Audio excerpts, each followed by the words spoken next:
Ma mission TV, le miroir du monde.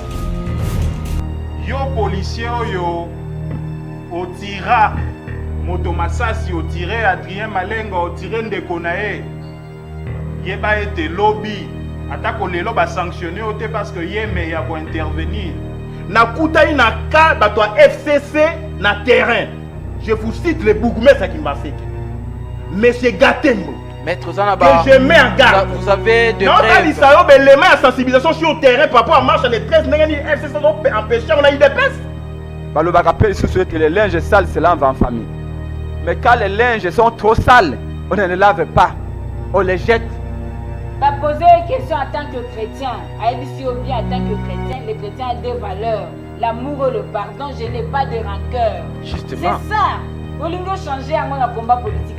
Non, non. C'est la souveraineté tout na question, et la question, Maman Chantal. C'est la souveraineté du peuple qui a été votée. C'est ce babenga pushi watu na purushi nyoso abungisi ata lisasi moko ye wana ndenge nde asengeli asamba wana ali bilo babenga yango ba intimidation kobangisa bato tokotelema mokolo yambo tokotambola po yali ndingise pesa mina maboko likunzi pe tokokoma na suka na elombe bemba akozali boso na biso pension. Bourgmestre ya Kimbanseke na comprendre. Comme il était un ancien du Palou, toi aussi tu es du Palou, tu veux les protéger ici. Non, moi je suis journaliste, je n'ai pas de Je te dévoile. Yo policier yo otira moto masasi otire Adrien Malenga otire ndeko na ye yeba ete lobby atako lelo ba sanctionner ote parce que yeme ya ko intervenir kolo eutaka na peuple bango moko balobaka ete pouvoir na bango eutaka pa yeme moto be moko bango bayokaka obe souci kaka ya yeme basaka mosala kaka pona yeme yango wana mokolo wana tango za kotambola ezali mpona changer système bokasi na bango misisa na bango babimisaka ngo be na lamuka. Mais biso congolais nyonso esengeli otambola lobi ba malamu mingi te que bato mosu ba l'indexer que ozalaka moto FCC oya ko respecter mitindo ya FCC pona kopekisa marche o ezali plutôt droit constitutionnel. Toza kolobela awa droit constitutionnel. Tu n'es pas le... S'il vous plaît, écoutez. Écoutez, attendez. Oh, non, non, non, non. Oh, non, laisse. Attendez, attendez, s'il vous plaît, je vais citer. Attendez. Presque aux avons le batté. Blanchard, vous avez le batté. Sinon, on doit te sanctionner. Laissez-moi citer, je réfléchis. Je cite d'abord, je réfléchis. Sinon, je parle. Je réfléchis d'abord. Tu ne peux pas faire le jeu des Kabila sur ce plateau. Quand on parle de la victoire de Fayoulou, Moutalobi n'a pas marché parce que Fayoulou va voter dans la victoire. On va se dire l'autre. Ah, dans ces cas, je parle. Tu fais le jeu du pouvoir.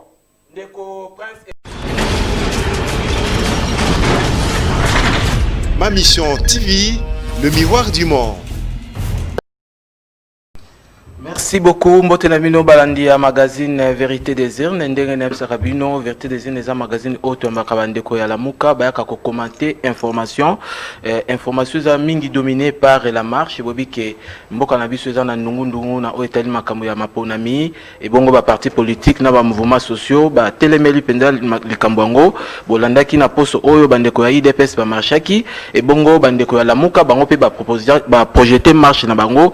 Ezali les 13 koye basuki marche ezato ezate surtout que la police a télémeli les kambo ya marche alobi ke ba mesure ezwami po ete batu ba kokasu ko marche te mais tozana ba kambi ya Lamuka awa ba communicateur à Lamuka bango ba koyebisa bino ba ndeko soki marche ezali topé ezalité toujours na cadre ya marche wana to kolobela lisusu moi moke likambo etali rapprochement ya Lamuka na IDPS soki pe ko sala matwe ko sala mate et bongo bandeko mususu pe ba pesa ki moi ba proposition na bango notamment Assemblée nationale bazwa ki pe moi mokano surtout balingi ba interpeller bandeko oyo ba convoquer ki marche na oyo salaki ke ba dégâts et salima. Alors pour nous commenter information à lelo nazanga mokote nazana ba communicateur à Lamuka na bandi na ndeko Mike Mukebai na pesi mbote ndeko Mike mbote ndeko Sif ki voit mbote na yo mbote ndeko Lance Maman Chantal Moboni Mbote. Mbote Ndekolens. Et bon, on déconne na suka Mbote na de susu. Mbote Ndekolens, Mbote Nabayi Congo Nyonso.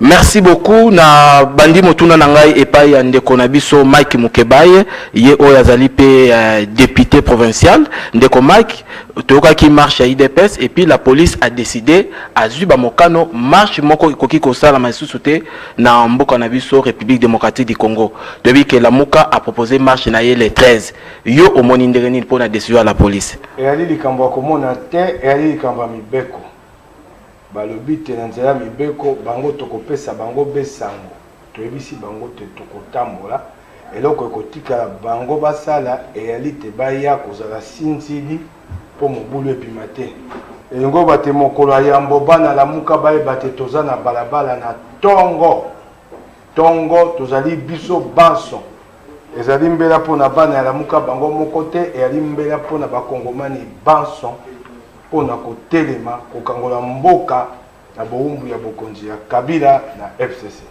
Ndeko Steve Kivwata toyoki ke la police a pekisi mais bino bo décider marche ezali ndenge ndeko Mike alobi ke lundi bandeko la moka ba mananzela po batambola alors yebisa nanu bandeko ba téléspectateurs stratégie nini bozwi pona marche et puis itinéraire nini o bino bo salela pona marche na bino te omoni ba policier ba ke mosala na bango izali kobatela bato pena biloko na bango bazali normalement à politique mais ba oyo balingi basala politique bazala au service ya FCC itali bango parce que suka koyebi que mandat esilaka ekozala malamu mingi te que bato mosusu bala indexé kozalaka moto ya FCC oya ko respecter mitindo ya FCC pour na couper qui ça marche ou ezali plutôt droit constitutionnel toza kolobela awa droit constitutionnel o evandi na article 26 ya mobeko likondi ba congolais babanga te lundi to kotambola pe ba policier bakota na jeu politique te en dehors ya mobeko likondi to monaki a Olive Lembe asali inauguration ya hôpital na ye atondisi bato ezalaki moins de 20 personnes ta tomonaki awa Gentini Ngobila akei gouverneur ya ville à Kinshasa akei na Kanluka atondisi bato tomoni ye na Zando atondisi bato tomoni pe ba parti ebele etamboli alors toyebi que mingi bokasi na bango misisa na bango babimisa Congo be na lamuka mais biso congolais nyonso esengeli otambola lobi parce que eloko toza ko réclamer lundi plutôt naza ko kende mwana lombango trop lundi le 13 juillet esengeli to tambola parce que zali nde bokondi na biso peuple nde tozali ko réclamer et pas moto abotola yango ndeko Kabila na FCC yango wana ba policier ba pe que toza ko tambola pona bango parce que salaire ba pesaka bango et permettaka bango te ba vivre yango monaka que tracasserie des fois et bimaka de leur part. Donc, tokanisi était pour tout cela et mibeko ndenge lobby et pratique ndenge toza komona bakotika bato kimia bakotika peuple congolais kimia pona tambola mokolo wana. Alors stratégie nini bozwi yebsana bandeko poto baba itinéraire ndenge nini bokokutana bosala ndenge nini et puis bokokine na nzela nini ba itinéraire ezali misato et na ba itinéraire wana ba député ba personnalité ya la muka ba kozala dans chacun des itinéraires toyebisaki bino pe que un des leaders ya la muka akotambola na biso elongo bon ezali lisusu sekelete président Jean-Pierre Bemba akozala na biso ye motaré le seul leader ya la muka o azali na mabele sika awa na kati ya Kinshasa ba itinéraire ya liboso ezali oyo bana changu nyonso Kimbantseke Njili Masina Kingasani Nsele Maluku bino nyonso bolamuki tongo boye malembe tito komi na debonome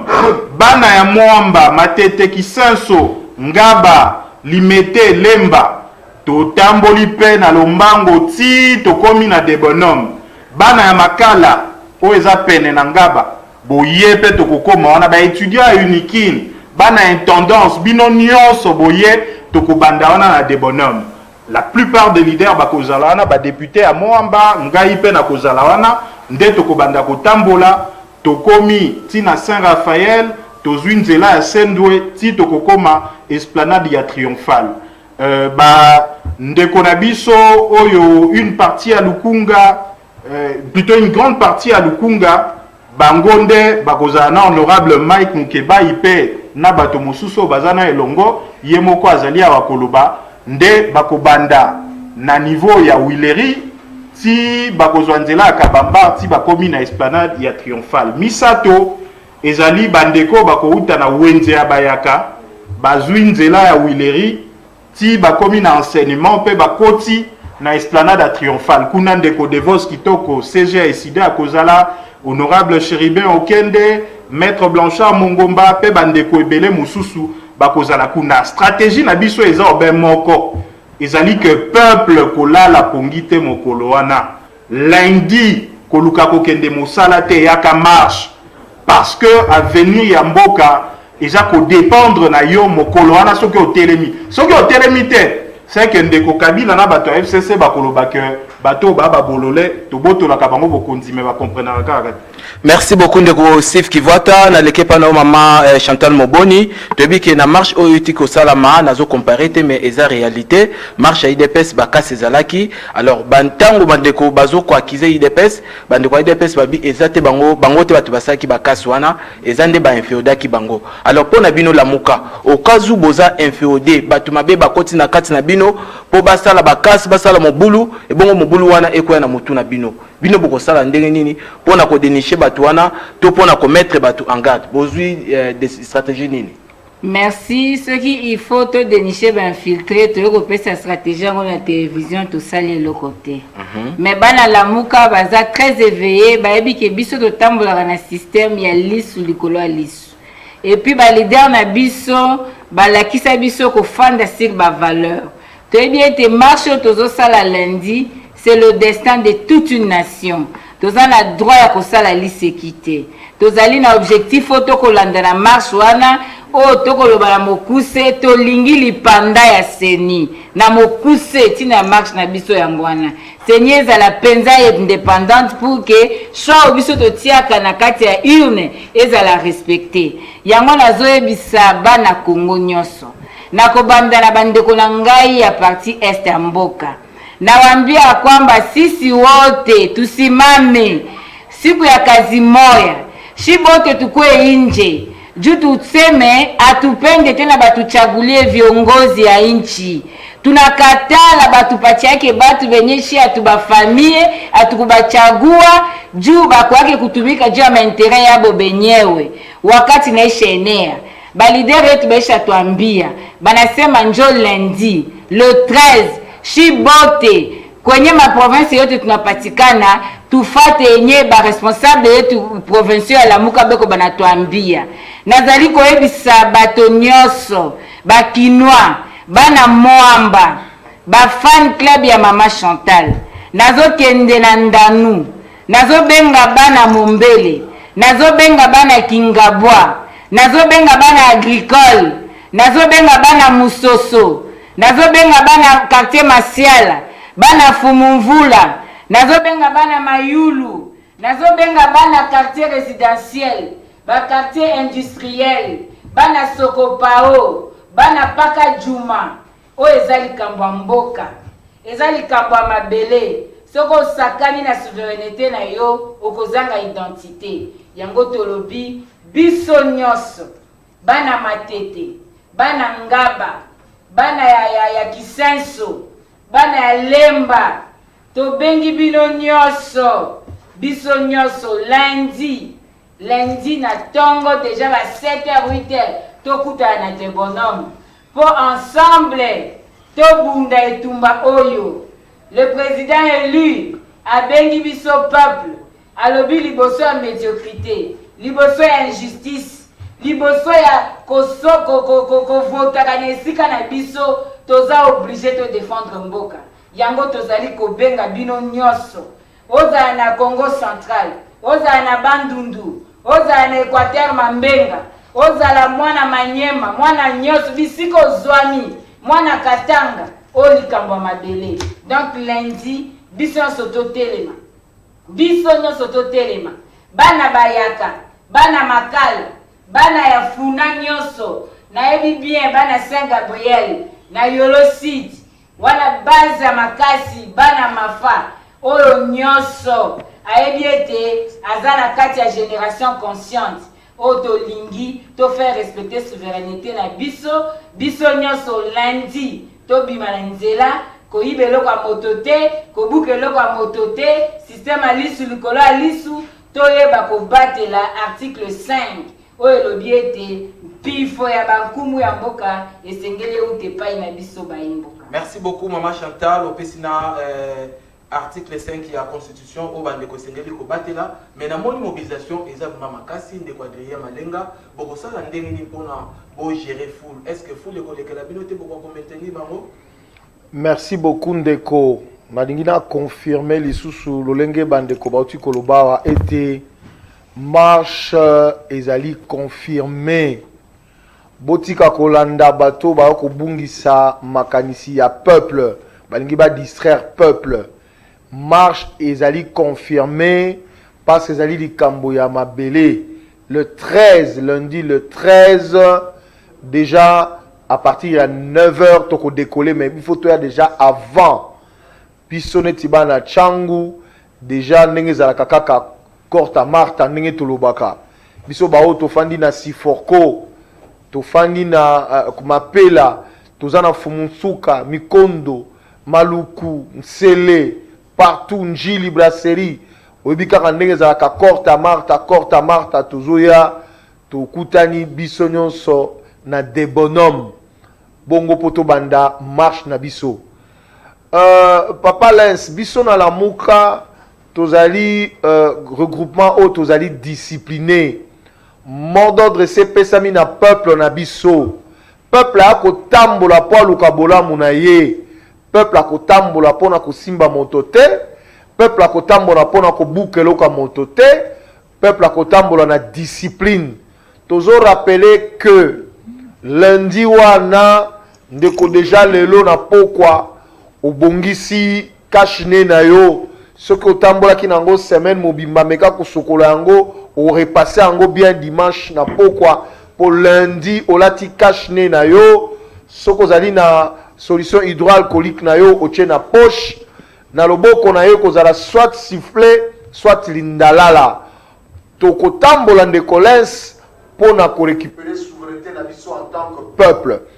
Mais tolobi boye, je crois ndeko Mike Mukeba ya lobi yango pe ndeko Steve Abakisaki yango koloba ete ezali pamba te biso peuple tofuta kampako po ete la police ezwa Sokoto, la police ezwa Mondoki. Ezali pona kobatela biso na biloko na biso. Lokola peuple akozala lundi na balabala, donc la police mosala na ezali kosanini ndenge balobaka na li français ko encadrer manifestation mais consigne na biso ndenge tosalaka biso bana la muka ndenge totambolaka soko tokotambola na balabala biso moko pe tokozala basinzili ya biso moko moto oyo akoya na mobulu to pe infiltré oyo akoya ndenge olobaki po asala mobulu équipe na biso ya sécurité kokamata ye na bopete nyonso ekopesa ye na maboko ya la police. Parce que nous sommes convaincus que tu peux travailler en étroite collaboration avec la police. Il n'y a pas de raison, il y a qu'à craindre au débordement. Ce qui débordement est ali, le service de sécurité la police est ali pour encadrer. Mais nandimi sami et le peuple nabiso tanga tambolaka atambolaka katina ko respecter mibeko yamboka. Donc marche ezali lundi le 13 déjà Nangonga 9h, Tobandi déjà marche. Donc ce qui marche, c'est que à 9h, c'est-à-dire que il faut toya bien avant, net biso ba mususu awa. Tokola na biso kana des bonhommes. Non là nanda ko poani.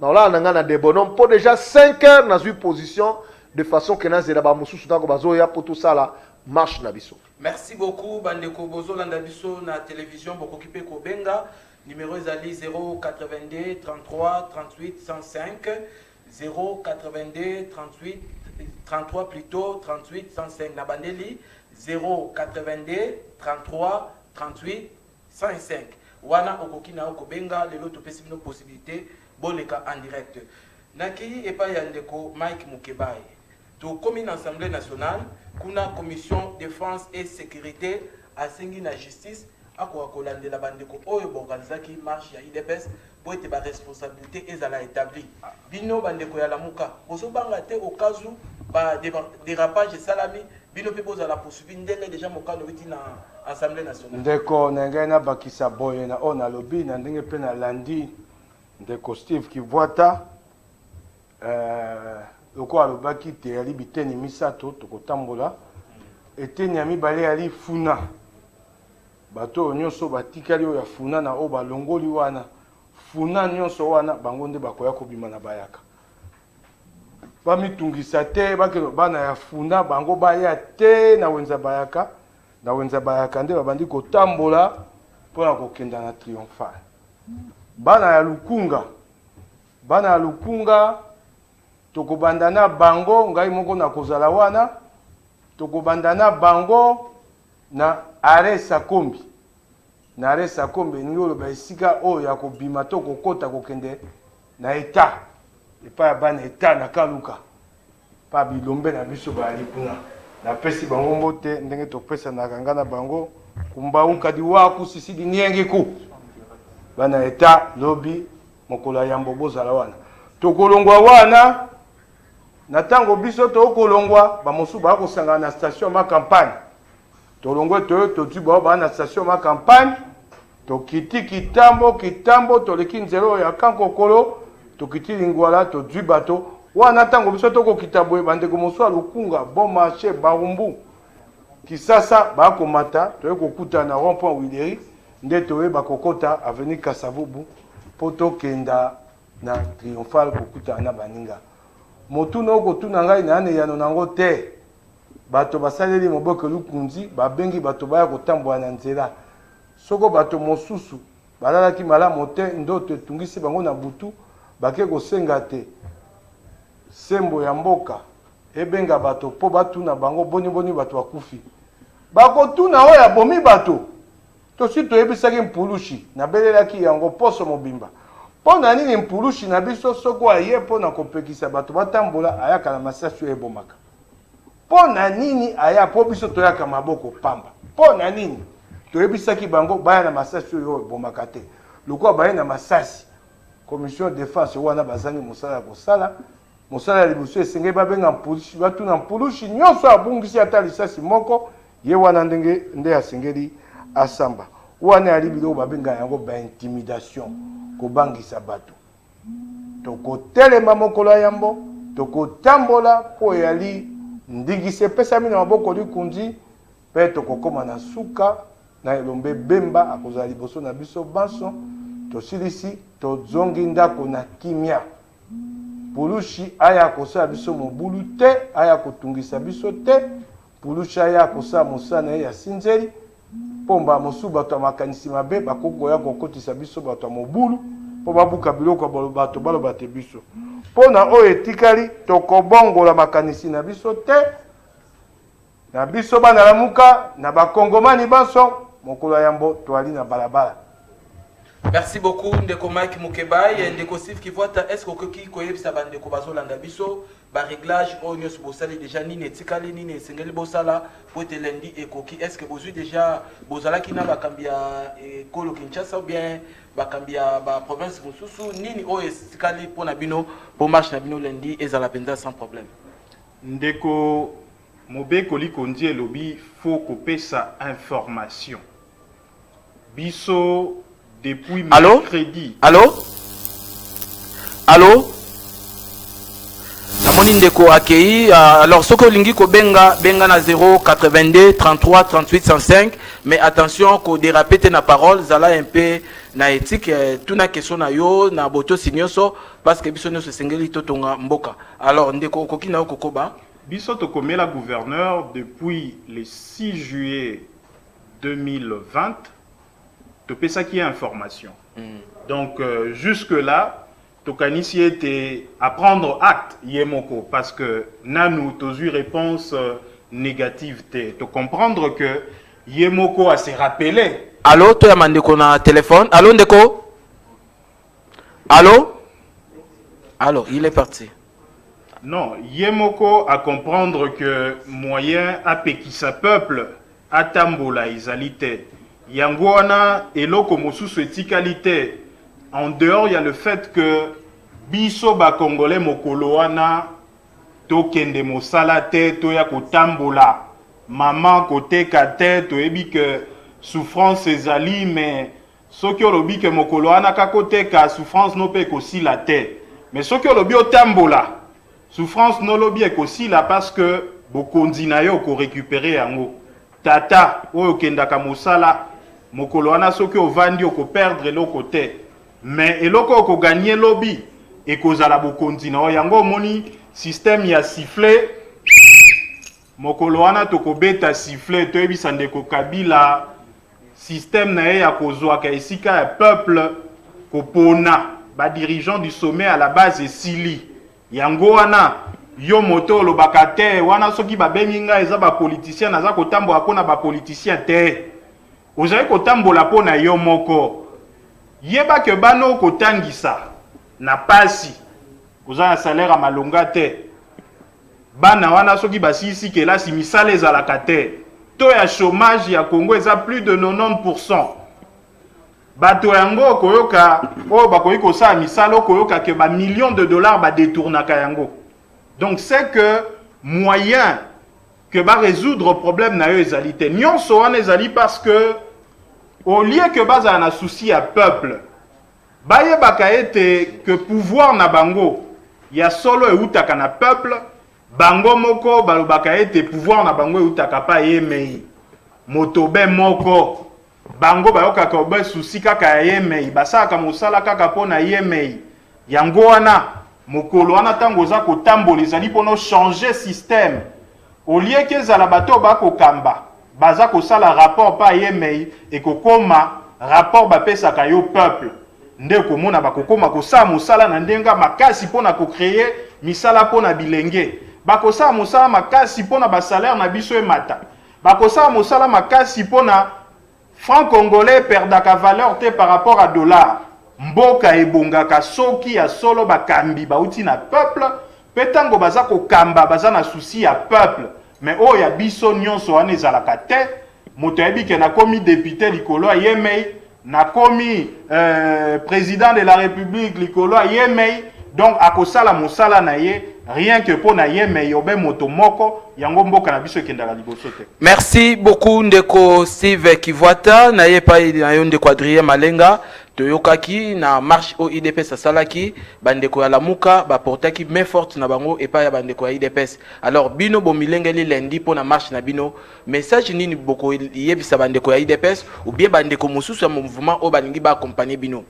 Merci ndeko nalingi d'abord na souligner le fait que marche ya lamuka ezali marche ya peuple congolais oyo nyonso amoni tazali peuple ya Congo mwana ya Congo lokola tata mokonzi ekolo Martin Fayulu akobenga biso mikolo le grand peuple du Congo o ayebi kazali congolais ya solo solo alingi te souveraineté na ezala bradé alingi te soka keina maponomi bato sa volonté na yete alingi vérité des urnes ezala l'une de valeurs ya démocratie na mboka na biso alembi komona ete pasi ya Congo eza ko continuer bitumbo eza ko continuer parce que bakondio bazali wana bazali na légitimité te alingi ayeba aloba ete ngai nazali peuple nazali mokonzi esengeli ngai nde nazala oyo aza kozwa mokano na tina ya bato bakokamba mboka bakokamba destiné na ngai congolaise nyonso congolais nyonso aya na marche ya lundi le 13 eza likambo ya mboka eza likambo ya mabele donc marche ekosalema ndeko Lens na étendue mobimba ya République démocratique du Congo.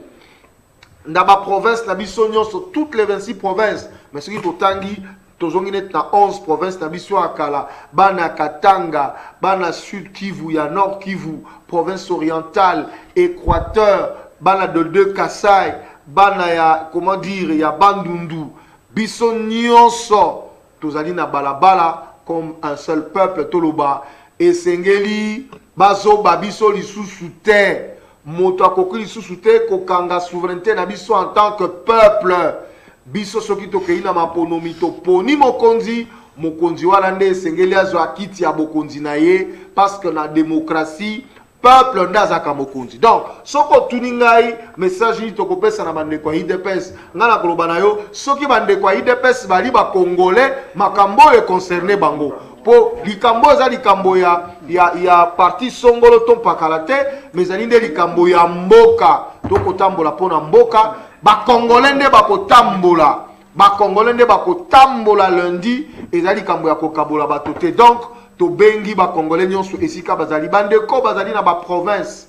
Bo se renseigner mbango na itinéraire o epesami na ba responsable ya lamuka o bazali kuna. Bandeko ya diaspora, pression ekosalema bipai nyonso.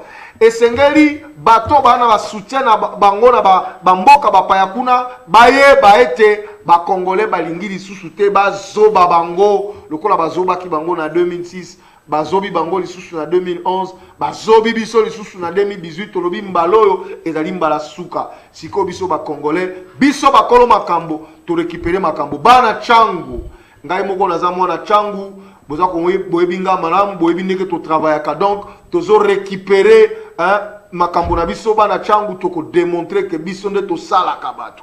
Biso nde to désignaka. Biso nde to pesaka nzela. Donc lundi tozo démontrer na mokili ete changu eza changu bendele ekokoya te. Merci beaucoup ndeko Adrien Malenga, ndeko Nico Mayengele mbote na yo. Mbote mwana mboka Lens, mbote na bakongomani nyonso, mbote na ba nyonso bakotala RTVS 1 na ngonga oyo, bato balobaki ete mwana mboka Nico Mayengela komona na te ngai. Merci beaucoup. Maître Nico Yewana, beaucoup tout n'est pas mis tout na soki bozanango. Alors Maître Nico na que sensibilisation za makasi outi quelque part oye. Alors question ezali tozo lobela na marche à IDPS toyoka ki bandeko ya lamuka ba porter qui met forte na bango. Alors tokoki koyeba qui se cache derrière les rapprochements IDPS lamuka après l'échec il y a Genève. Est-ce que le mariage lingi kozonga susu? Bon, oyebi que na yebi ba source information na yote. Ngai Nico Mayengele na tant que moko ya lamuka na ali au courant ya rapprochement quelconque pour bato IDPS bali bato bayiba ki so bokonzi ya fayulu bokonzi ya peuple ti lelo nan ba restituer yango te. Je crois que tango bato IDPS ba ko telemela Ronsard Malonda il faut ko yeba pourquoi, parce que il y a marche et marche. Quand nous marchons les 13, et ça différent la marche UDPS à Sali. UDPS a protégé le système. UDPS veut conserver son pouvoir. UDPS veut créer les rapports de force sur terrain pour arracher des postes supplémentaires dans le remaniement du gouvernement Mbassala. UDPS ne veut pas perdre des postes à vice-président et l'Assemblée nationale. Parce que Kabila menace à Tchaloumano. Donc, c'est information dans la rapprochement et aller à niveau à peuple. C'est le peuple qui est un, qui souffre. C'est ce peuple-là, où l'Ipaimati, où le dollar est commis 20-20. Si l'on a candidat numéro 20, tu as commis en 2020, dollar 2020. Et il va signer pour dire que le peuple doit être uni autour d'une seule valeur, la libération du Congo, la souveraineté de son vote. Alors, si le peuple n'a base, balobi que non, effectivement, nous sommes des Congolais normaux. Il faut tout revendiquer. Bon, somi à école. Mais l'UDPS, au niveau des dirigeants, ils sont chefs na Kingakati. Yoko landaka teke Kabila kutana na chilo mona Kingakati. Maître Nico. Bakutani kuna na Nsele. Ndeko Nico Mayengele, est-ce que mabe ezawapi? Mabe ezawapi soki bandeko ya IDPS ba porter bino main forte na marche na bino à les 13. Mabe ezawapi? Yo ça la belema. O yo vérifier en bolo. Bref, le problème il y a lundi, les 13. Oh Nico Mayengele a eli awa. Yambo etena ya awa, lobby ngamona na terrain, j'ai sensibilisé qui na Kingasani. OK. Na veni révolution Mobutu. Na bimiti na wenza hindu. Na kutai na ka bato FCC na terrain. Je vous cite le bourgmestre à Kimbaseke. Monsieur Gatembo. Maître Zanaba. Que je mets en garde. Vous avez des non, preuves. Non, ça y est, les mains à sensibilisation sur le terrain par rapport à marche les 13 FCC ont empêché, on a eu des pistes. Vous avez des preuves. Ndeko Nico. Na koyo longo na télévision, on a cité Kombo ya Gatembo. À contredire ngai. Olingi preuve. Toali na terrain Saint-Paul na Kingasani.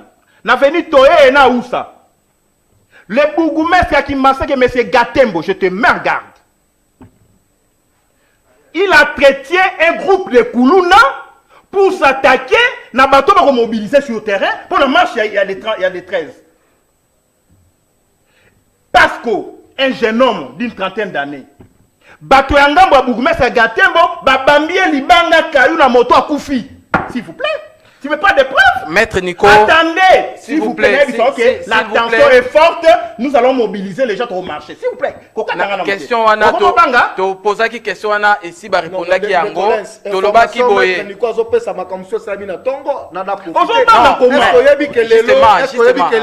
Justement, to sala na. C'est important. Non, nazo pesa bino parole, s'il vous plaît. S'il vous plaît. Ndeko Nico, s'il vous plaît, to kozongela yo. S'il vous plaît, je vais citer Ndeko Nico, s'il vous plaît. Voilà, je te dévoile. Ndeko, na dévoilé. Vous avez je te dévoile. Bourgmestre à Kimbaseke n'a comprendre. Comme il était un ancien du Palou, toi aussi, tu es du Palou, tu veux les protéger ici. Non, moi je suis journaliste, je n'ai pas de je te dévoile. Je suis laissez-moi atterrir. Alors, Moto Koufi a na morgue pour la marche oyo. Si vous voulez pas se quitter, je vous cite, mais c'est Pasco, un jeune homme. Na repère sa photo na mandefu na tolo. Ba tie en internet. Akoufi. Bourgmestre wana. So okei na commissariat na sala yi descente na Kimbaseke. Même commissariat ya commune, ali contre bourgmestre. La police. Bourgmestre ba kangi bato ba bomi. Bourgmestre est intervenir ba tiki bango. Moto kati machette na 12h, bourgmestre intervenir na 13h, na 15h à kati moto sous machette. Et qu'on s'allait à Kimbaseke, na Kingasai, na quartier 17 mai. Na peso à venir révolution, na Mobutu, croisement à venir. Merci beaucoup, Ndeko Nico. Ça va que marche wana, et kokani na marche, batozo au sala. Ndeko Nico. Tambola pour un système et koufa. Voilà. Et on a dit que, Bourgmestre Kimbaseke, je vais te porter plainte. À 5 familles wana. Au bon dima, moto a koufi, ali Koulouna, l'état de l'Aïe. Au moins degré. D'accord. Merci beaucoup Ndeko Nico Mayengele. Merci beaucoup na kozong selayo na repesa o maloba Ndeko Adrien. Maman Chantal toyoki awa ndenge boza très agité pour na soutien ya IDPS alors que Ndeko Martin Fayulu yemoko alimbisaki déjà abosanaki. Pourquoi boza un peu hostile bo na bandeko o bangi susu ba idebino? Ndeko, en tout cas, aux journalistes, Sunga peuple. Oui, oui. Pas dérouter peuple, s'il vous plaît. Allez-y. Au moins, il dit les samedi, les amukolo, le kola moboti, n'y a la fin d'un andako. Mais ceux qui n'ont télémi na samedi spécial, la mouke zara leur hôtel, au tsalango la mouka spécial, c'est parce que ça les cambie à dessin à peuple. Donc, comme maman s'est quitté. Donc, on a quoi bisoboui. Tout ça là qui est émission, tout là qui si bien, conférence à président élu Martin Fayulu et Zalaki Nini. Contexte et Alikambalobé la qui est en ligne. Le président Fayoulou c'est un chrétien, le président Fayoulou c'est un parent, c'est un époux et c'est un président élu. Va poser une question en tant que chrétien, à bien en tant que chrétien, le chrétien a des valeurs, l'amour et le pardon, je n'ai pas de rancœur. Justement. C'est ça. Au lieu de changer un combat politique. Non. C'est la souveraineté Maman Chantal. C'est la souveraineté du peuple qui a été volée. Ce n'était pas le pouvoir du président Fayoulou. C'était le pouvoir du peuple. Et aujourd'hui, ce peuple, les derniers constituants, les constituants originels, alobi na lingi koyokate ordonnance ni signé qui était d'urgence. Nanya signé qui ango, est-ce que muto signé azamo konza constitution? Azamo konza peuple. Le peuple est le souverain primaire. Peuple le loi alobi na lingité. exécutif ya malumalu akomaki ya mulunda akomi ya nanga lelo alingi akoma ye moko nanga bis peuple alobi na lingi te problème nezani excusez-nous toza na devoir ya ba valeur le combat c'est pour le peuple et c'est le peuple qui sera na libanda lundi comme ma biso na ba discours à parlement débuté ceux qui omoni mariage FCC cash batanga communiquer na bango mokili mobimbe ebike babalana alors comme ma biso te na ba distraction toza na likambo tina otolobi que lundi marche ezali peuple congolais nyoso oyo nyoso ebike naza mwana Congo na makila Congo ba père indépendance nangeza Lumumba eza Kasavubu ezali bakalongi pe ba onyoso ba yenasi onyoso ayebi ete peuple sans terre peuple sans souveraineté, un peuple sans identité. Et sengeli a telema lundi nakobeta sete bana ya Kisangani binonde bosengaka vidéo et pas na binonde président il y a sengaka divorce et salema lelo bomoni bisika tokomi il est du devoir ya mwana nyoso o ayebi ke motolu na yeba kunda na RDC o ayebi ke azana problème à ADNT aza mwana mabele asengeli a protéger mabele na ye lundi batoto ya Kisangani boyoma batoto ya Chopo ya Mangobo ya Makiso batoto ya Lubunga batoto ya Chololo ya Mapendano batoto ya Atene batoto ya complexe ba étudiant ya Inikis ya Inilu ya Inikin ya UPEN ya UPC Chibote lundi le 13 tutoke inje banasema la peur de l'opprimé c'est la force de l'oppresseur tufanye attention tusiogope kintu kama wako naogopa batatuonelea baishaka weka ile system juu maisha yetu mzima na batoto yetu batakuyaka tubakie tu batu ya chini tushiwe na namna ya kutosha kichwa ukatafuta tosha kichwa fo bakuchinje njo leo shi tunasema leo njo leo lendi njo mwisho wa mambo shi bote tutoke inje tusiogope kitu baisha tuua mingi tunakufa Ituri tunakufa Beni tunakufa kule ku plateau ya Minembwe tuko nakufa usiku na mchana beko banatuua banatuchinja shi atuzoe mambo ya mashete kukata batu makichwa tunaanza katika makichwa wakati nenea shibote lundi tutoke inje tuseme nous voulons l'indépendance de la CENI atupende batu batuchakulie viongozi shipeke tubebe destin yetu mumikono. Merci beaucoup maman Chantal Moboni tozana ba réaction to enregistraki ezana ndeko Marie-Ange Mouchebokwa ye a suggéré que le gouvernement a interdit l'usage ya armes létales lors ya ba manifestation. Alors ndeko Steve qui voit tayo moninde nini na suggestion o ya maman Marie-Ange Mouchebokwa.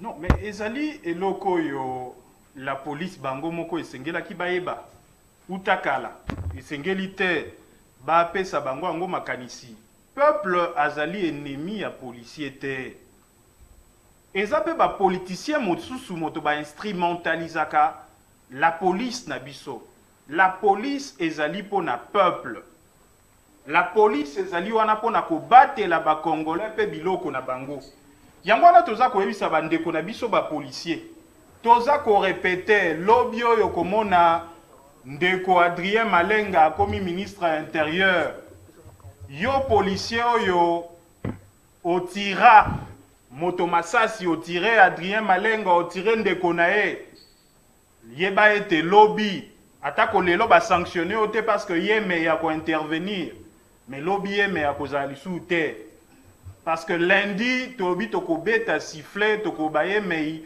pouvoir no esili pe marche ya lundi eza marche ya sukate tokokoma kotambolaka ti tango peuple a ko récupérer bokondi na nyonso yango wana policier biso to sengi na bato na biso bakotambola to sengi na bango violence physique ezala te tokopanza eloko ya moto te tokotambola tokozala na ba masque na biso toko respecter ba geste barrière mais policier yo kotumbola congolais te congolais akoma kotomboka parce que bapesi yo mitindo quelque part oya obeta masasi pono boma ba congolais bazali ndeko na yo. Donc biso tozali ko interpeller la police mosala na ezali ko batela ba congolais pe biloko na bango biso to kotambola ba congolais bo banga te parce que soki bo bangi lelo boko banga liwa lisasi yeba pe ke liwa ya nzala pe zalaka yeba ete liwa ya mpiaka pe zalaka yango wana mieux vaut to risquer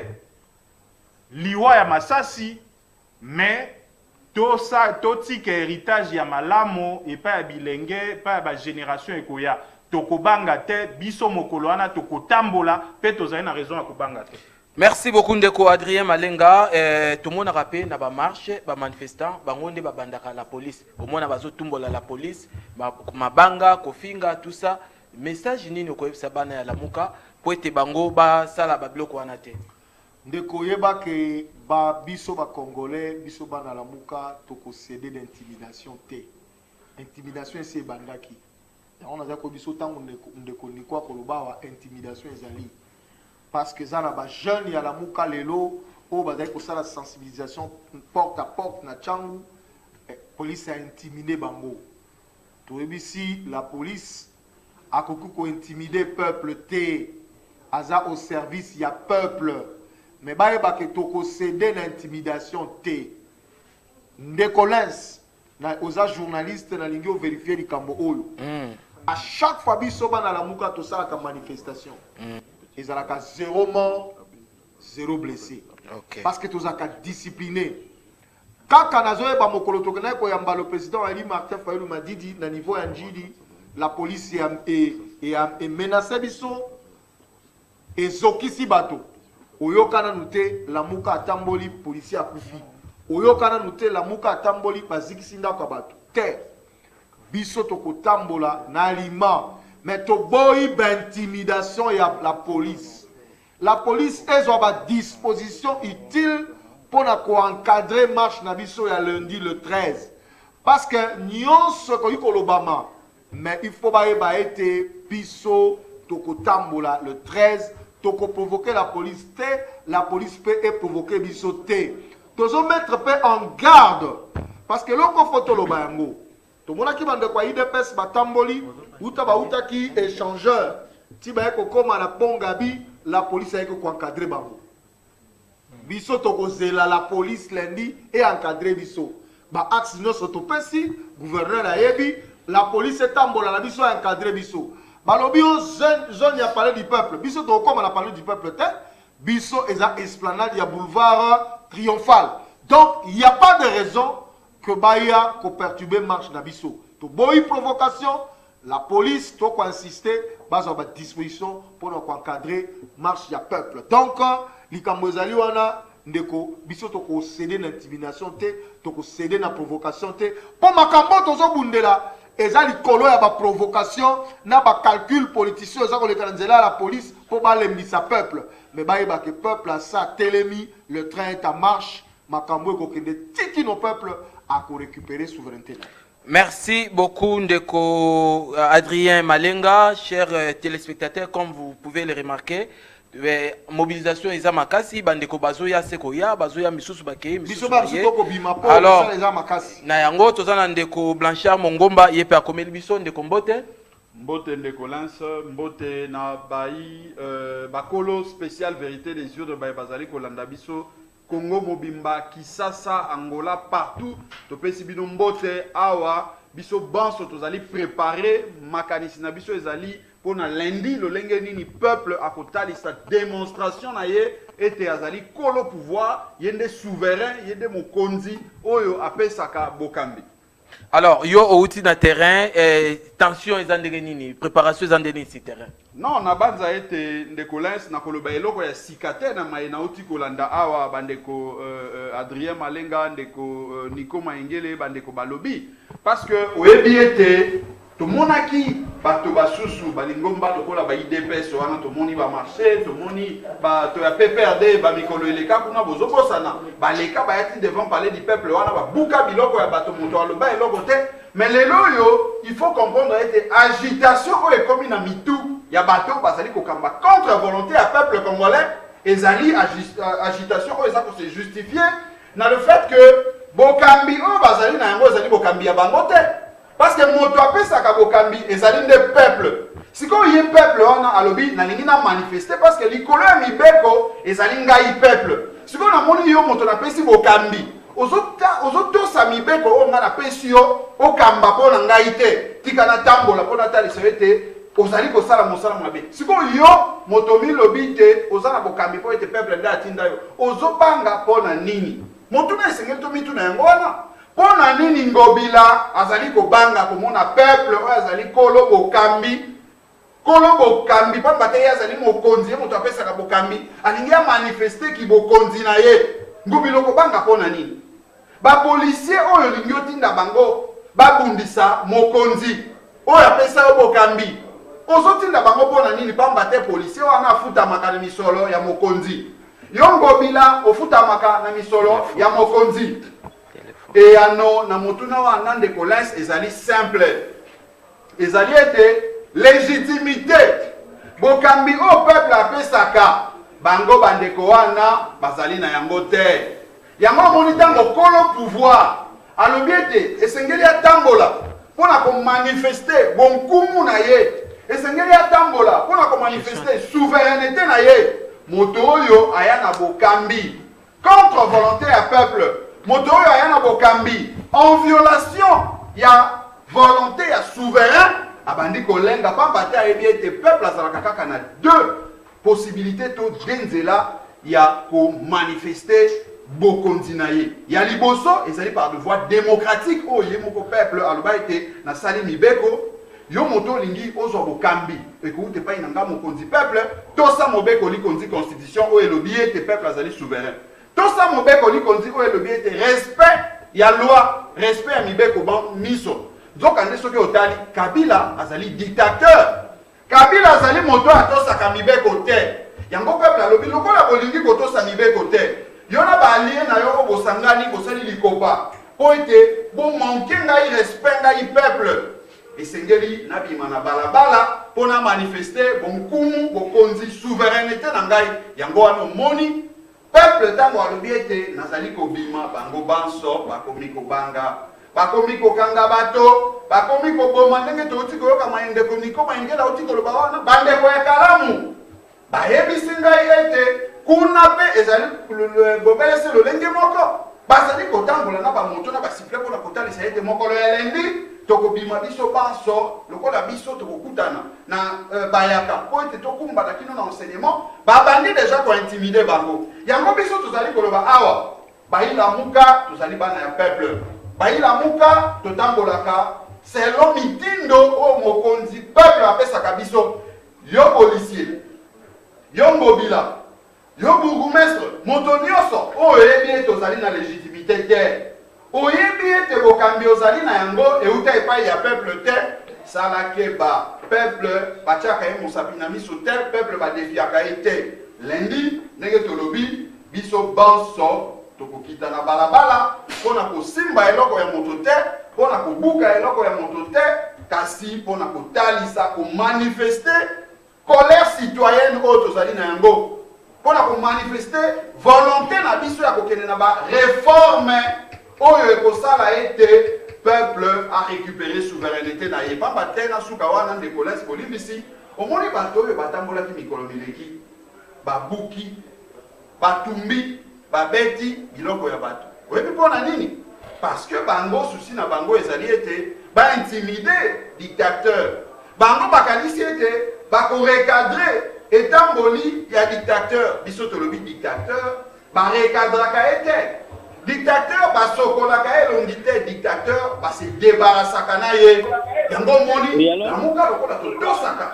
mbela ya peuple tolobi otomi débarrasse na dictateur esengeli tokende na bareforme générale oyo ekosala ete Allô?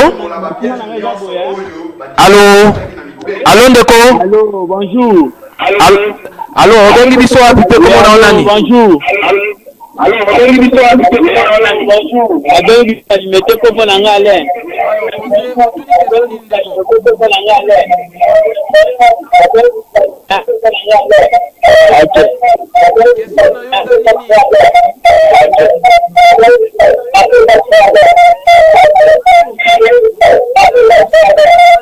allô papa. Allô, oui, allô, na lingi na eba Bibembe. Na lingi na eba bato baza kokupa au premier marché. Charge na bango eza epa nani? Nani azozwa charge na bango?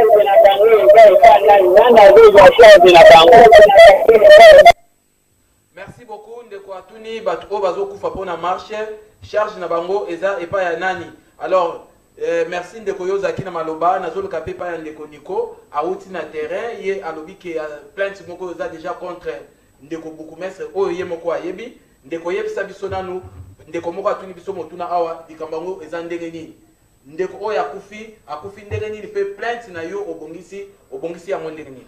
Merci beaucoup ndeko biso tali bato batambola na mabele na cité monsieur Gatembo bourgmestre Kimbaseke. On vient de m'envoyer même un nom. Un certain Junior. O ali moko ya banana ye.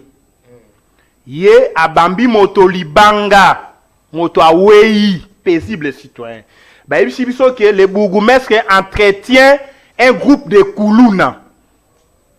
O bazo semer terreur, insécurité na Kimbaseke. Les jeunes gens, on se mobilisés pour la marcher. Le bourgmestre envoie son équipe de Kuluna pour les terroriser. La preuve, elle est là, mais c'est parce que Babambie Libanga ya Mouelon na Moutou. A Koufi. Moto ya Bomie, Ali na Bomoy, Ali libre. Ndeko Pasco bani na balabala nini ndeko? Ndeko Pasco, soko kei na Kingasani. Au coup de croisement, révolution, na Mobutu, a venu moi ezali wana Kimpushi. Kenda ko vérifier. Azali wana, na rayon wana. Na kopesa o photo ko lakisa. Ba ko funda bourgmestre. Bourgmestre prof Gatembo. Na kiti wana pona koma na ndako na ye nzela kutu ya lite. Yo bourgmestre atako bongisa liboso lopango na ote. Mabulu na entrée ya Saint-Paul. Nzela motuke ya lite, nzela ya moto ya lite. Yo ko bomba bakuluna na lopango na ye. Ya ali na veni ausa. Wanyana bokebi. Azaili wana na ausa, na Kingasani. Toyeye ausa. Na uti na mabele. Donc, il y a qui me Gatembo tika ko terroriser peuple. Pour qu'il pense que à elle seule comme commune, c'est plus d'1 million d'habitants. Et fois Keba. Donc, normalement, on était déjà à plus d'1,5 million. Donc, c'est plus de 2 millions d'habitants. Alors, dans mon côté, comment on a fait suspendu? Dans ma réhabilité, insécurité dans qui pensait qu'il est. Pas pour quatre moto machette na moi. Pour akobele là, to bima, to tambola. Pas pour que ça ait des groupes à Kuluna bako bunda. Oh, bourgmestre ndako entretenir ba Kuluna na ndako na ye. Na ngambo na ye. Ava un conflit na la police ya Kimbaseke. La police bako kanga. Bourgmestre qui a plaidé batiki. Même bakonza la police na ye bako yo kanate. Siko ko yebisanga nini. Ndeko pour na marche to ko funda ye famille balobi déjà bako funda ya kenda ki epa ya famille bacha mwana na ki akufia zali Kuluna l'état kundae famille boyi et bembe na morgue nano ebimité babi mwana mso ali Kuluna te to ko tchela liste ba Kuluna te po yende mokonza ba Kuluna na lobi bien na Kimbaseke to ali na quartier 17 mai na terrain Saint-Paul ndako na bourgmestre ya liwana sika oyoyo insécurité a créé pour créer terreur moto atambola te biso na Kimbaseke to ngana obana marche na ngai na liboso lopango ya bourgmestre na Saint-Paul na kokenda na kozwa bana nyoso ya quartier 17 mai bana Kingasani bosela Nico Maengele tokobima bourgmestre ya Palu ba rebelle ya Palu comme ça ba empêcher biso to tambola te puis ba boma biso pour marche ya le 13 biso na yambi ba appel j'étais na Tchangu na kota Kinjili na koti même ti na Rai to na Masina Pascal moto moko a interpellé conscience na ngai une maman na paroisse Saint-Boniface alobi papa Nico ngana ko bima pona ronsard te bato bima pona ronsard bobima ngai mama na bel estomac na beli tension tango na oki ba proclamer Chilombo président ngai mwana na ngai asalaki na seni ayebisa ngai obi Chilomba longa te Fayulu longa. Lokola babotola ngai victoire. Tika ngai. Si j'ai en marche, et ali motivation c'est là. Laisse s'il vous plaît, tu n'es pas le préfet de mon raisonnement. Tu n'es pas le, s'il vous plaît, écoutez. Écoutez, attendez, oh, non, laisse, attendez, s'il vous plaît, je vais citer, attendez, presque aux le batté, Blanchard aux le batté, sinon on doit te sanctionner, laissez-moi citer, je réfléchis, je cite d'abord, je réfléchis, sinon je parle, je réfléchis d'abord, tu ne peux pas faire le jeu de Kabila sur ce plateau. Quand on parle de la victoire de Fayulu, Moutalobi n'a pas marché parce que Fayulu va botter dans la victoire. On va déjà le noter. Ah, dans ce cas, je parle. Tu fais le jeu du pouvoir.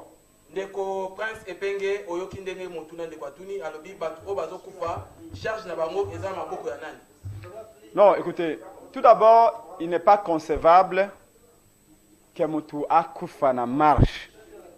Il n'est pas tout simplement concevable. Avant les élections, nous partions marcher. L'armée, la police de Kabila a tué les gens. On nous disait, vous êtes dans un régime dictatorial, c'est normal et tout ça. Nos amis de l'IDPS, nous étions là, on voyait. Il y a eu des gens brûlés vifs dans ce pays ici. Parce que tout simplement, Babimi, quand on a exprimé point de vue, ils ont droit garanti par la Constitution. Ce qui est curieux, c'est qu'après les élections, vous savez que les élections de 2018 étaient les élections du changement. Mais après les élections du changement, en 2020, quand nous descendons pour marcher, certains policiers, certains militaires s'amusent à nous tirer dessus et à nous tuer. Là, on arrive à ne rien comprendre. Et la question qu'on peut se poser, est-ce que vraiment il y a eu changement dans ce pays? Est-ce que vraiment il y a eu alternance dans ce pays? La réponse, elle est toute simple. Il n'y a ni alternance, ni changement, mais plutôt il y a la continuité du système Kabila. Donc, papa a tenu mutuna ye baete, marche et koki koboma batote. Ce qui marche motawei, responsable ezali na kala to bandako lo basoki mutakufi na marche tobi ezali Kabila. Mais c'est kawa lokola Félix ndio mutazali, ce qui mutakufi na marche to kolobana to lo bezali Félix. Donc, boye baete ezali très simple. Ba policier armée à Congo mosana bango ya ligne ya ko protéger biso. Nous espérons être lokola marche à la Muka, il y a mokolo ya lundi le 13 juillet. Ali marche pacifique, ali marche en Kimia, moto akufa réalité, ça c'est moi gebeta réalité. Mais malheureusement nous savons que soit des alternances c'est ça la makité. Mais biso to koya maboko belikolo, to simbelo kwa motote. Maboko belikolo. Kaka sikonde to yana oboyinde ko. Ba pande biso ete ba bilenge ya peu perdre. Ba ko to be en bilenge te. À certains voyous à peu perdre, bah ça vous se préparer. Pour pas empêcher marche à... Non, mais je vous dis, tout ça peut perdre, bah ça vous se préparer pour s'insérer dans marche à la Muka. Et qu'on s'imbatte. Tolobina bango, biso to ali bato akimia. Bana ya Martin Fayulu. Bana ya la Muka. To ali bato akimia. Toko bimana nzela po na garçon na rosate. To bimana nzela po na ko exiger ba réforme ya ba institution. Tout le monde convient à dire que le pays n'est plus gouverné. Chaos général, Bitumba FCC cache. Ils allaient au détriment du peuple. Au lieu de résoudre les problèmes du peuple. Parce que la réponse à la difficulté de la vie. Ils ont ça. Ils ont Nord Kivu, Sud Kivu. Ils ont Maniema, ils ont Katanga. Ils ont Équateur. Ils ont Bakongo Bandundu. Kassai oriental, Kassai occidental. La province orientale kuna biso to comme on a été Bitumba ya Félix na Kabila, Bitumba FCC na cash nous fait passer du temps inutilement. Boka moanité, beaucoup na kuna lobby d'ici une année, d'ici 3 ou 6 mois, la banque centrale vous dit qu'il n'y a même pas un seul franc pour la refouler va fonctionner. Parce que le pays ne va pas, on ne produit plus rien, l'insécurité est généralisée. Merci. Et nous disons on ne peut pas continuer comme ça. Il faut qu'on réforme les institutions. yango tokobima mokolo ya lundi le 13 papa na maman ya Congo. Obi que lundi il n'y a pas de travail. Moussa les alités dans tous les Congos il n'y a pas de travail. Tous les Congolais vont sortir. Mais nakolo juste là moi bande ko ide pesa bengai. Bande ko ide pesa babengai. Bande ko ide pesa bengai boye. Alobi singa famille et benda na kaka se kata na kate. Tobi oui. C'est vrai que biso na bande ko ide pesa toi bien aimé toi li bande ko. Quand je parle de bande ko ide pesa na lobi na hiérarchie te. Na lobi na base ya ide pesa. Base ya IDPS c'est la région de Bissau combat pour la vérité des îles. Tobi na bango soyez le bienvenu. Mais et là comme on a lobi na bango était baloba rappel sous les linges sales c'est lave en famille. Mais quand les linges sont trop sales, on ne les lave pas. On les jette. Et ici, il faut remarquer que nous disons à l'IDPS, à nos amis, vous avez compris enfin la vérité, que le pouvoir n'est pas la 10e rue. Le pouvoir est à quoi à Kingakat chez Kabila. Vous voulez venir marcher avec nous. Mais c'est une bonne chose. Parce que vous avez compris pourquoi Martin Fayulu a toujours dit, coupez votre alliance avec Kabila. Merci. Coupez votre alliance avec le FCC. Merci beaucoup. Dès que vous coupez cette alliance, nous allons parler entre nous. On dira, les Congolais parlent de Congolais. Mais dès le moment où vous êtes avec Kabila, comment voulez-vous que nous puissions être avec vous? Dès le moment où vous êtes en alliance, en mariage avec FCC, où est la place de la Mouka? Merci beaucoup de vos princes. Na ba réponse na yo. Avant que na ba question ya ba téléspectateur na ina na question oyo bandeko ya église kimbangiste question oyo nazo tuna mondeko Blanchard Mongomba bandeko ya église kimbangiste basengi na madame Janine Mabunda présidente de l'Assemblée nationale a considéré signature na bango te lokola bango ba désignaki Ronsard Malonda na poste ya présidence ya CENI. Alors interpellation wana pona yo ndeko Blanchard omoni ya mondeko ni Ndekolens na banza ete motuna oyo tuni heureusement que outi tout droit et pas ya peuple et pas ya bandeko bazali kolanda biso tango to bandaki koyebisa yo awa ete biso baila muka toyaka na etando ike toyaka na micro na yo pona ko lekisa tango pamba te toyaka na micro na yo kopesa oyo ezali information ya solo pe kotalisa lolenge nini esengeli na biso ko se comporter pona ko bima na kati na molili tokendeki kokuta na banganga nzambe totalisi bango ete nzela bokendeki ezali nzela ya mabembe plazali na kanda na bino pe bandeko ya ngomba katolika bandeko ya église protestante au Congo ba reconnaître mbeba basengi bolimbisi epai ya peuple nzokande wana nazotalisa ete soubassement oyo esali ete kombo ya malonda ebima liboso ndenge lelo bazoyembaka yango nzembo ezali soubassement ya kingakati base oyo esali ete kombo ya malonda ekoma kotangama lelo oyo ezali na fondement moko te pamba te na fongoli parenthèse moke mpona kolakisa ete lobi na landi ndeko moko ya FCC aleki na etando ike na canal king bolimbisi mpo na chaîne oyo ezali sœur na bino alobi polele ete bango mpe FCC bayebi tina ndeko wana te bayebi tina malonda te donc lelo oyo bacomprendre ete peuple ntango alobaka peuple azalaka na tort te peuple azalaka toujours na raison bandeko ya FCC bakomi kocomprendre ete bango esengeli bapesa Ronsard Malonda mokongo mais biso toyebisi bango au-delà ya Ronsard Malonda parce que bakanisaki ete peuple azalaki kose résumer na démarche oyo ya bato ya IDPS tolobi non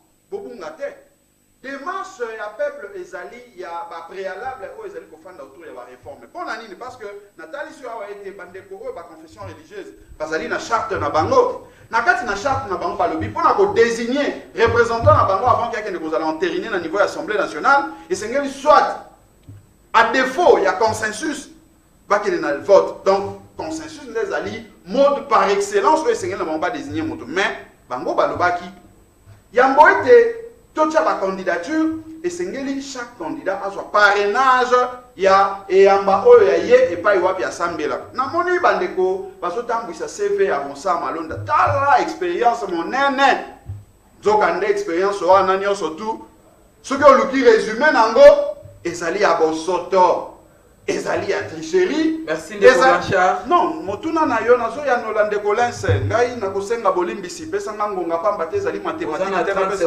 parce que tant EKI esengeli na biso ko 4 émissions na kokene na lombangu pona kotalisa ete Ronsa Malonda bato oyo yake ndeki ko bondela bango selon que kingakati etindaki ekende pa ya bakimbongiste basi baongani balobi toyebi yo te moto oyo pe andimaki kotia wana ba sanctionner ba suspendre ye sika oyo tango ekei même na niveau ya Assemblée nationale pona sotalisa yo déjà soubassement oyo ezali vide ezali na eloko te oyo eza koporter kombo ya Ronsa Malonda tango bakomi na niveau ya Assemblée nationale mabunda oyo azali agent ya Kabila agent ya kingakati na kati na assemblée ya bango a violé règlement intérieur na komemaka kombo ya Ronsa Malonda ezala entériné par la plénière sans que est passé donc bango balina o babenga préalable ndeko na ngai balobi préalable règlement intérieur lobi préalable ezali ko mettre en place une commission pour étudier régularité na lingala balobi kotala soki kombo na yo Ronsa Malonda eponamaki yengebene na mibeko charte oyo ezali ya bino nzoka nde ezali bongo te donc na mokuse na zotalisa solo ete Ronsa Malonda lokola bakimbongiste baboyi ye pamba te asambelaka mpe kuna te bayebi ete azali tricheur akendeki kotricher ezotalisa déjà sur le plan éthique sur le plan ya bomoto azali moto oyo bakoki kopesa ye confiance te eza koconfirme Lolenge à se comportant dans l'élection en 2006, 2011, 2018, où il m'a tricherie, paix, n'a pas souka pour notre ça a été, mais tout ça qu'on le besoin le coutate. Est-ce que bon mona na cour constitutionnelle, na procès où il ça la sonne imokil mobimba ba souci ya Congo? Comment va koki kokata likamboboy? Mobeko elobete résultat ya vote et sengeli ala publié bureau de vote par bureau de vote. Mais totuni tolobi mais boni de koti lombo tomona par résultat o ya ye sika ba publier bureau par bureau te. Webi Ronsa Malonda ya no apesa alors que Mobeko li konzi le bill comme loi électorale le bill comme Moussouya le bill non.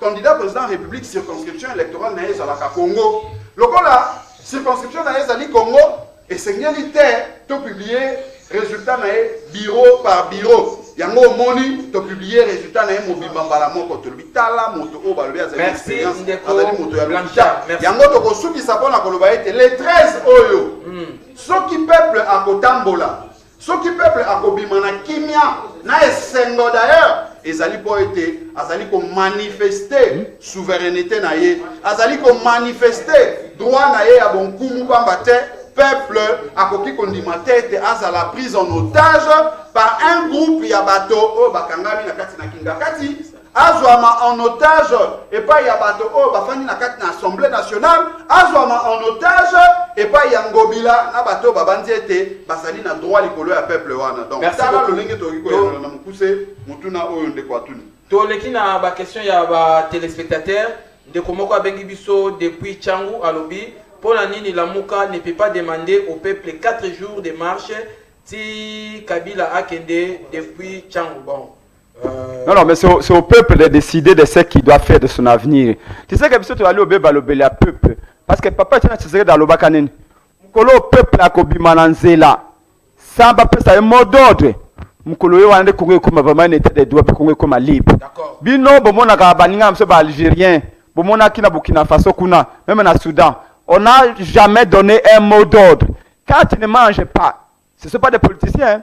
Quand tu souffres, quand tu es dans l'insécurité, quand les prix du pain augmentent, quand tu n'arrives même pas à payer les loyers, c'est à toi de prendre ton destin à meilleur global. Non, trop c'est trop, on sort. Et c'est ça la véritable liberté. Vous avez droit de dire, voilà, aujourd'hui, trop c'est trop. Ceux qui ne sont pas, parce qu'on dit ceci, tout dirigeant politique qui cesse de travailler pour l'intérêt du peuple devient automatiquement illégitime. Merci beaucoup, Motuna Moussezali. Vous êtes une position très faible. Laissez que l'IDPS vous accompagne. Quelque part, nous sommes d'accord avec vous pour que l'IDPS vienne chez nous. La Mouka, il doit rompre avec les FCC. Depuis Banzeme, depuis Mongafula. C'est justement. Oui. Juste un élément. C'est ce que nous avions dit et ce que je venais de dire ici. Que nous ne pouvons pas être avec l'IDPS et en même temps l'IDPS est avec Kabila. Ce n'est pas possible, c'est ce que nous disons. Dieu merci, la base de l'IDPS a compris et a rejoint une année après les combats pour la vérité des urnes. Parce que l'IDPS dit que tous les députés de Kabila ont été nommés. Donc, si les députés de Kabila ont été nommés, c'est que le président lui aussi a été nommé. Alors, tirons les conséquences, s'il vous plaît, tirons les conséquences, et que toutes les institutions tombent, on fait les réformes, et on va aux élections anticipées. Martin Fayulu avait vu ça, je suis en disant, une année avant tout le monde. Martin Fayulu avait vu que Félix et Kabila vont se cogner les têtes dans les murs bientôt. Et la réponse est là. Allez voir la souffrance de notre peuple. J'ai dit ceci, le peuple a le droit de manifester. Le peuple ne mange plus. Le peuple ne dort plus. Les gens sont dans l'insomnie chaque jour. On ne sait pas comment les enfants vont étudier. On ne sait pas comment on va payer les loyers. On est insécurisé. À l'est du pays, les gens continuent à se faire tuer. Et donc, ici, il faut tirer les conséquences. Nous disons à l'IDPS, rompez tout d'abord votre mariage avec Kabila. Ceux qui ont Kabila FCC, on va parler entre nous les Congolais. Comme De Gaulle disait, les Français parlent aux Français, les Congolais vont parler aux Congolais. Mais vous êtes avec le FCC, vous êtes avec Kabila. Tantôt vous dites, Kabila nous bloque, Kabila nous empêche de travailler. Mais entre-temps, vous êtes avec lui. Et vous nous demandez, nous, de parler avec vous. Ce n'est pas possible. Ndeko Blanchard, Ndeko Moussa Lobi Awa, dollar est commis à 200 000. Et bongo la 250, 200, 2050 francs. 20 000 francs. Et bongo la mouka bolobi nini. Ndeko Nangai, Nabanza était d'abord merci pour na motuna na yo. Ils ont confirmé était tosali boulami balé ya gachi. To perdre tango alors que na moment oyo Ndeko Nangai. Et sengelaki tango pesaki bokambi na yo et pas ya mona mboka Martin Fayulu. 2 ans oyo to ngai totala to ya croissance et comme na niveau nini. Valeur oyo kita mosolo na biso e matisi et comme motango boni tolingaki totala émergence ya Congo et sengele lo ba ndenge nini. Mais lelo oyo bato oyo bazwi bokambi na yo contre volonté na yo omoni baye kolekisela yo tango na koswana na kobunda bamibenga bango moko opposition bamibenga majorité nyonso wana po bayebi te eloko nini esengeli basala na pouvoir na yo yango omoni tango toza koinsiste awa ete biso toza kotambola mpona Ronsa Malonda te. Ronsa Malonda azali na poids ya peuple te Ndeko na ngai. Ronsa Malonda ye expérience oyo ya ye totalisi ezali kobelesa expérience oyo elelisi bakongolais oyo esopi makila ya bakongolais yango biso tozali koloba awa ete tozali kotambola plutôt po ete tozo bareforme oyo ekosala ete peuple a affirmé souveraineté na ye. Soki peuple a affirmé souveraineté na ye, peuple akozala na pouvoir ya kotala lolenge nini esengeli tokitisa dollar, lolenge nini esengeli social na ye bonga, lolenge nini esengeli nkita ekolo na ye emata. Mais na lingi na suka na eloko moko Ndeko Lens. Omoni tozolobela makambo ya seni awa, mais lobi ekoya ngai na koyebisa Ndeko Rosa esengeli to fanda Ndeko Lens tolobela Commission nationale ya droit de l'homme. Oyebi ete biso toko marché le 13.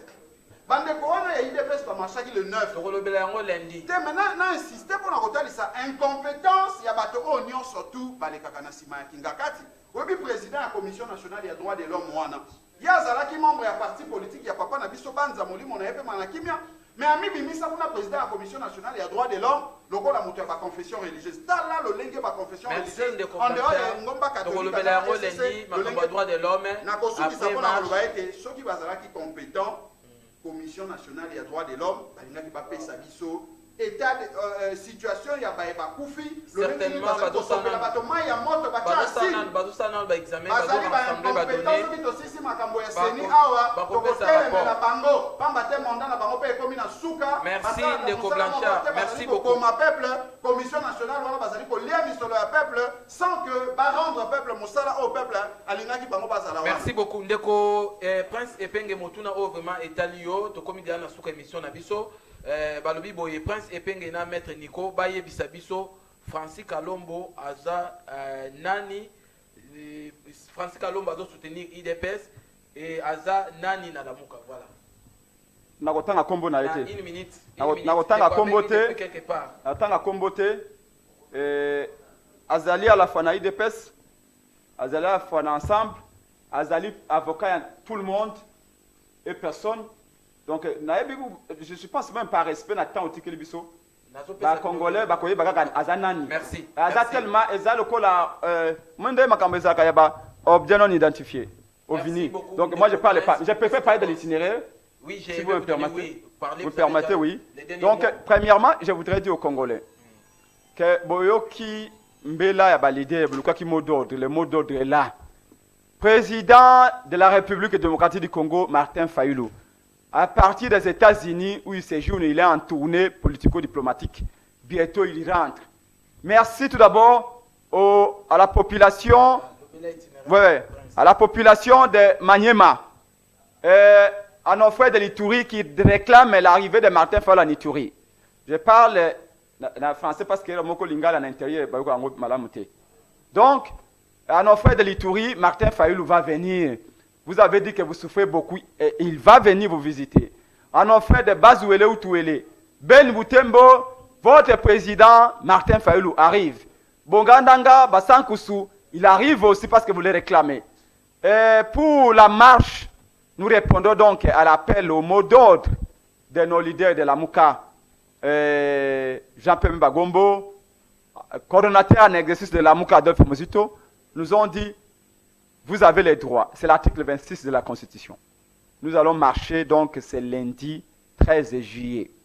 8 heures, l'itinéraire principal, c'est des bonhommes dans la Tchangou, à 100 mètres de Pomatete. Nous serons tous là, on sera 1 million, 2 millions. Il n'y aura pas de travail le lundi. Tout le monde, au nom de la partie de Lumumba, de Mouzé Kabila, de Mobutu, de Kassavubu, de Tchombe, de Abe Maloula, nous serons là. Nous allons quitter 9h, 10h, on quitte là. On va prendre échanger de limité pour saluer en passant Patrice Lumumba. On parle le boulevard Lumumba, s'il vous plaît, je chute. On arrive à la première limité, Sendwe, jusqu'au niveau des triomphales. Nous vous disons que les leaders de la Mouga que nous sommes, avec le président Jean-Pierre Bemba Gombo, nous allons vous lire un mémo là. Mais nous vous demandons, s'il vous plaît, nous savons que vous êtes disciplinés, parce que vous êtes les enfants de Martin Fayulu. Vous êtes les Congolais qui aiment que ce pays avance. Ne touchez à rien. Merci. Ne provoquez personne. Nous sommes pendant le coronavirus. Mettez pour se protéger, mettez les masques, mettez le gel hydroalcoolique et nous allons marcher dans l'ordre. À la police de faire votre travail, de nous sécuriser. Faites votre travail comme la Constitution vous exige. Je suis avec le numéro de téléphone 081 23 55 500 081 23 55 500. Vous avez le numéro à peuple congolais Bobenga. Pour vous passer vie na bino, peu ba considération. Attendez bino botondi. Une minute ndeko na kobanda esika ndeko epenge asuki na banza ete bandeko ba policier to interpeller bango pona kotalisa bango. Ah bandeko na biso. Bazali bandeko na biso, bazali ba congolais pamba te. Ba policier malonga bayali. Kotambola ezali bana na ye, ezali bandeko na ye baleki na moto ako sabino te. Article 28 ya Mobeko Likondi. Balo elobi ete okoki ko exécuter ordre manifestement illégal te. Inconstitutionnel te. Oh, commandant Atinda Kingaï. Bah, Kangayo, hein. Axe principal na biso, itinéraire principal na biso, ezali des bonhommes qui n'ont na point de chute na biso ezali espace triomphal et pas wapi tokoloba. Mais pour na ko faciliter, bande ko nanga inet ba bazali na makala, ba bazali na bumbu, ba bazali na ngiringiri, bana yolo, bana kimbangu, bana kauka, tolobi tokokuta na biso banso. Na kimwenza, tomati mompono, tokei, tokuta na bayaka, tomemami biso banso et pas wapi tokoyoka message ya président élu. Oyo alingi kotali sa solo ete mboka oyo bazali kokamba yango contre volonté na yo peuple bazali ba incompétent peu malheureusement bazali kotali sa solo ete balingi kotelemela yo moto ozali. Merci beaucoup to komina suka ya émission na biso bobele seko ezali volonté na biso peuple pamba te biso tozali souverain biso tokobima pona ko manifester po ete tokende na ba réforme oyo kosala ete to bare nzela na dictature oyo kingakati na FCC elingi ko imposer biso contre volonté na biso peuple. Merci beaucoup bandeko bolanda ki émission na biso ya lelo ezaki numéro spécial. Numéro ya téléphone okiko pesa pona bandeko bakoluka mbaro une minute 081 62 58 702 bandeko bazali na Angola bazali kotuna ezali 00243 81 62 58 702 plus 243 81 62 58 702 wana